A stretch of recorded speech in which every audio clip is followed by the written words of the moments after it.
नमस्कार दोस्तों, कैसे हैं आप सब। मेरा नाम है शिवांश और हर बार की तरह स्मार्ट बेट क्लियर में आपका स्वागत है। सो फ्रेंड्स, हम रिकरेंस रिलेशन के बारे में डिटेल में स्टडी कर रहे हैं और रिकरेंस रिलेशन में भी हम डिवाइडिंग फंक्शन के बारे में डिटेल में स्टडी कर रहे हैं। सो आज के इस वीडियो में एक और एल्गोरिथम लेते हैं, उसका विश्लेषण करते हैं, उसके रिकरेंस रिलेशन लिखेंगे और उसे हम फर्दर सॉल्व करेंगे रिकरेंस ट्री मेथड से भी और सब्स्टिट्यूशन मेथड से भी, ताकि आपके दोनों कॉन्सेप्ट हो जाए रिकॉल।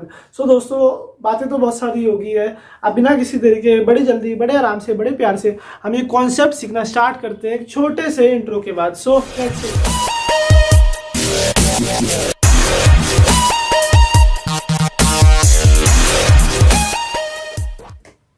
ये हमें हमारी एक एल्गोरिथम दे रखा है, हमें एक एल्गोरिथम बेसिकली गिवन है। अब हम क्या करते हैं, उसकी रिकरेंस रिलेशन लिखना सीखते हैं और हम उसे फर्दर सॉल्व भी करेंगे। सो इसका टाइम कितना होगा, it will be taking T of N time.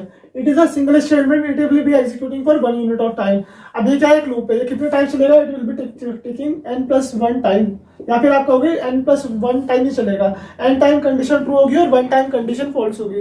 ये सारी चीजें हमने अपनी पिछली वीडियो में डिटेल में स्टडी करी हुई है, आप वहां से वो पर्टिकुलर वीडियो चेकआउट कर सकते हो अगर आपने कोई वीडियो मिस करी हुई है। सो ये स्टेटमेंट कितने टाइम चलेगी, n टाइम चलेगी, क्योंकि ये लूप की बॉडी के अंदर प्रेजेंट है। सो it will be executing for any times. अब ये क्या है, अपने आप को कॉल कर रहा है, सो it will B tn/2 times लेगा ये। सो ये किसके इक्वल होगा, tn/2। अब आप क्या करो, एक रिकरेंस रिलेशन लिखो इसकी। सो रिकरेंस रिलेशन लिखना बहुत आसान है। t of n equal to, ये क्या कंडीशन है, n+n किसके इक्वल होगा, 2n+2 ये कंडीशन आई मेरी। अब मैं इसे डायरेक्टली तो सॉल्व नहीं कर पाऊंगा, ऐसे मुझे क्या करना पड़ेगा, इसे एसिम्प्टोटिक बॉन्ड में रिप्रेजेंट करना पड़ेगा। So how I can represent it as, I can directly write it as 2tn/2 + n। ये हमने डिटेल में बहुत सारी वीडियो में ये पर्टिकुलर कॉन्सेप्ट स्टडी कर दिया है। सो अब हमें अपनी रिकरेंस रिलेशन मिल गई है। So what is it doing, ये क्या कर रहा है, ये n टाइम ले रहा है कुछ स्टेटमेंट एग्जीक्यूट करने में, and it is calling itself for 2tn/2 times. So मैं आपको रिकरेंस लिख के दिखाता हूँ। जैसे ये t ऑफ n, यहाँ पे मेरी कंडीशन है, अगर n की वैल्यू 1 से बड़ी होगी तो क्या आएगा, 2tn/2 + n, ये यहाँ पे कंडीशन आएगी। लेकिन अगर n की वैल्यू 1 के इक्वल होगी, so it will be taking 1 unit of time, और you can say constant time. अब मैंने रिकरेंस रिलेशन लिख दिया है। सो अब मुझे इस एल्गोरिथम का बिल्कुल भी काम नहीं है, I don't need this algorithm. So मैंने क्या कर दिया, इसे इरेज कर दी ये पर्टिकुलर कंडीशन। अब हम इसे सबसे पहले रिकरेंस ट्री मेथड से सॉल्व करना सीखते हैं। सो अगर मेरी प्रॉब्लम n है, मैं यहाँ पे t ऑफ n नहीं लिख रहा हूँ, बार बार सिंपल n ही लिख रहा हूँ। सो यहाँ पे क्या हो रहा है, ये n मेरी प्रॉब्लम है, it is displaying some value, और जो भी स्टेटमेंट एग्जीक्यूट होगी, और ये क्या कर रहा है, अपने आप को n/2 टाइम्स कॉल कर रहा है, n/2 टाइम्स से अपनी आपको कॉल कर रहा है। सो फर्दर क्या होगा, ये भी n/2 टाइम्स कॉल करेगा, ये भी n/2 टाइम्स कॉल करेगा, ये भी n/2 टाइम्स कॉल करेगा, ये भी n/2 टाइम्स कॉल करेगा। अब इसे फर्दर कैटेगराइज करो, n/2⁵, n/2⁵, n/2⁵, ये भी n/2⁵। आर यू गेटिंग, ये क्या कर रहा है, अपने आप को कॉल कर रहा है, n/2⁵ टाइम्स कॉल करेगा। ये बहुत इंपॉर्टेंट क्वेश्चन है दोस्तों, आप इसे मिस मत करो, क्योंकि मर्ज शॉर्ट जब आप पढ़ोगे तो मैं आपको इसी पर्टिकुलर कंडीशन के बारे में बताऊंगा। सो ये भी कितना लेगा, n/2⁵, ये भी कितना लेगा, n/2⁵। Are you getting this approach. So यहाँ पे कितने स्टेप्स है, so I assume that it continues for k step, it continues for k step. ये कंडीशन हमारी k स्टेप तक चलेगी। सो k स्टेप तक चलेगी कंडीशन, ओके। सो यहाँ पे क्या कंडीशन आएगी, n/2⁵। इस कंडीशन पे ये वैल्यू हो जाएगी शॉप। So k steps are there and n/2⁵ times ये पर्टिकुलर कंडीशन चल रही है, मतलब ये लास्ट कंडीशन होगी आपकी, ये आप कह सकते हो उसे। सो अब हमने अपनी पिछली वीडियो में क्या समझा था कि जो n/2⁵ की वैल्यू है वो क्या होगी, एक यूनिट वैल्यू होगी, वो यूनिट वैल्यू में कन्वर्ट हो जाएगा। सो मैं इसे सिंपली कैसे लिख सकता हूँ, I can write it as n/2⁵ equal to 1। We have to make an assumption, we assume that n/2⁵ equal to 1। So n किसके इक्वल आ गया, 2⁵ के इक्वल आ गया। सो k की क्या वैल्यू आई, log बेस 2n, ये मेरी k की वैल्यू आई। आया आपको समझ में। सो अब हम आंसर कैसे निकालेंगे, हम अपना आंसर कैसे डिटरमाइन करेंगे। अब हम इसका विश्लेषण करते हैं। ये कितना टाइम ले रहा है, it is taking n time. अब आप इसे समीशन करो, ये कितना टाइम ले रहा है, it is taking n time. ये कितना टाइम ले रहा है, it is also taking n time. आप सबको प्लस करो ना एक बार, ये कितना टाइम ले रहा है, it is also taking n time. और कितने स्टेप है total, there are k step. So कितना टाइम आया टोटल, n/k टाइम्स आया। अगर आप इन सबको ऐड करोगे ना k स्टेप के लिए, सो n + n + n कितने टाइम्स ऐड होगा, k टाइम्स ऐड होगा, k टाइम्स। सो क्या कंडीशन आएगी, n k मेरी कंडीशन आएगी। सो t ऑफ n किसके इक्वल आ जाएगा, t of n equal to n k। मैं इसे यहाँ पे इरेज कर देता हूँ इस पर्टिकुलर कंडीशन को। सो क्या आई मेरी value, t of n equal to n k। अब आप इसमें वैल्यू पुट करो, k की वैल्यू क्या आई मेरी, k की वैल्यू आई log base to n। So मैं इसे कैसे रिप्रेजेंट कर सकता हूँ, I can simply represent it as order of n log n। ये आ गया मेरा आंसर। आया आपको कॉन्सेप्ट समझ में, कितना आसान तरीका है। Order of n log n merge sort की टाइम कॉम्प्लेक्सिटी होती है। ये टॉपिक हम अपनी आने वाली वीडियो में डिटेल में समझेंगे। सो आया आपको कंडीशन, ये n टाइम ले रहा था ना सारी कंडीशन, और कितने टाइम्स थी मेरी कंडीशन, 11 k टाइम्स मेरी कंडीशन चल रही थी। सो n k मेरी वैल्यू आई, फिर मैंने k की वैल्यू निकाली और n k को मर्ज कर दिया। सो n log n आ गया मेरा आंसर। सो ये हमने कौन से मेथड से किया, we did it by recursion tree method. हमने ये कंडीशन रिकर्शन ट्री मेथड से सॉल्व करी है। सो मुझे क्या आंसर आया, order of n log n आया। अब मैं क्या करता हूँ, इसी प्रॉब्लम को फटाफट बैक सब्स्टिट्यूशन मेथड से भी सॉल्व करता हूँ।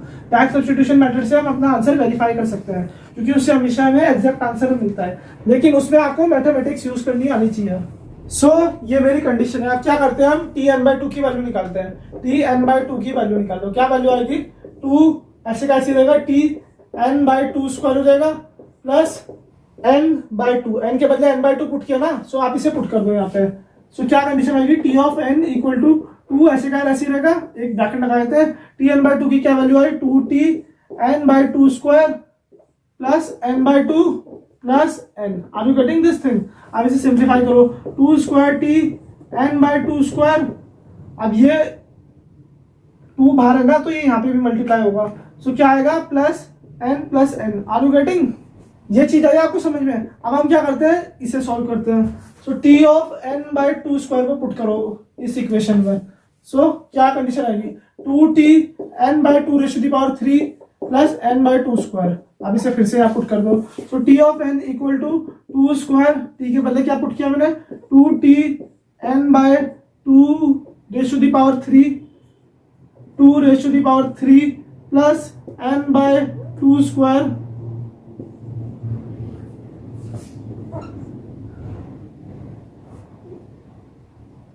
Plus n/2 square.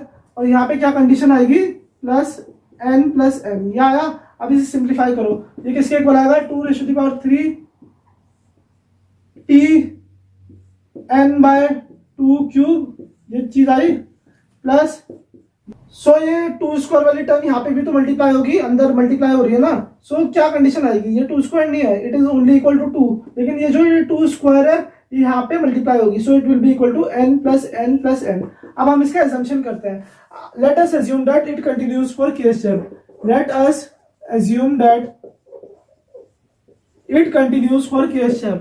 It continues for k step. ये k step तक मेरी कंडीशन चल रही है। सो बहुत आसान कॉन्सेप्ट है। अब मुझे कैसे करना है, so t of n equal to, जब 3 स्टेप तक चल रही है तो 2 रेज़ टू द पावर 3 आ रहा है, 2 स्टेप तक चल रही है तो 2 रेज़ टू द पावर 2 आ रहा है। So 2 raise to the power k t n/2 raise to the power k plus ये n 3 बार है तो 3 आ रहा है, प्लस मैं क्या लिख सकता हूँ, nk।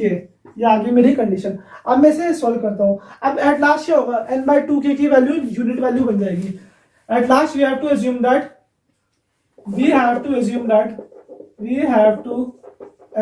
that जो n/2 raise to the power k की वैल्यू है वो 1 के इक्वल आ जाएगी। So n equal to 2 raise to the power k equal to log base to n। ये आगे मेरी कंडीशन। अब देखो यहाँ पे क्या आंसर है। अब यहाँ पे कंडीशन पुट करो, इसकी वैल्यू क्या है, 1 के इक्वल है। सो इसे कैसे सॉल्व करेंगे, t of n equal to 2 raise to the power k, और यहाँ पे क्या कंडीशन है, यहाँ पे प्रेजेंट है t/n/2 raise to the power k plus nk। ये कंडीशन मुझे गिवन है। अब देखो दोस्तों, ये 1 किसके इक्वल है, it was equal to t of 1k। ये t ऑफ 1 के इक्वल है। Are you getting this particular thing, ये t ऑफ 1 के इक्वल है। अब मैं डायरेक्टली यहाँ पे क्या पुट कर सकता हूँ, I can put it as 2 of k, इसके बदले मैंने 1 पुट कर दिया। Are you getting this particular thing, plus nk। अब k की वैल्यू क्या है, k की वैल्यू है मेरी log base to n। k की वैल्यू क्या है मेरी, log base to n। So अब देखो 2 raise to the power k किसके इक्वल है, 2 raise to the power k n के इक्वल है। सो n multiply by 1 plus n। यहाँ पे k की वैल्यू क्या है, k की वैल्यू है log base to n। Are you getting this thing. So मुझे क्या आंसर मिला इसमें, मुझे आंसर मिला n plus n log base to n। अब ये आ गई मेरी कंडीशन, लेकिन हम क्या लेते हैं, एसिम्प्टोटिक बॉन्ड लेते हैं। सो क्या कंडीशन आएगी, n log n आएगी, जो मुझे मेरे रिकर्शन ट्री मेथड में भी मिला था। Are you getting this approach? आपको आया समझ में? हमने क्या किया, Tn/2⁴ ये क्या होगा, ये एक यूनिट वैल्यू देगा हमें, क्योंकि एट द लास्ट जब मेरी प्रॉब्लम डिवाइड होती रहेगी, जैसे मेरी 16 है, सो 16 डिवाइड होकर 8 बनेगा, फिर 4 बनेगा, फिर 2 बनेगा, फिर 1 बनेगा, यूनिट वैल्यू आएगा ना कहीं। सो ये यूनिट वैल्यू के इक्वल हो जाएगा। सो n/2⁴ इक्वल टू 1 ही हमने एजम्पशन लिया, और ये वाली कंडीशन हमें दे रखी थी। टी ऑफ 1 किसके इक्वल था, 1 के इक्वल था, जब मैंने आपको रिकरेंस रिलेशन लिख के दिखाई थी। So n equal to k, so k की क्या वैल्यू आई, log बेस टू n। अब ये कंडीशन आई, मैंने इसे सिंप्लीफाई किया और मैंने इसे सॉल्व कर दिया। सो मेरा आंसर क्या आया, my answer is equal to order of n log n। So ये आ गया मेरा आंसर।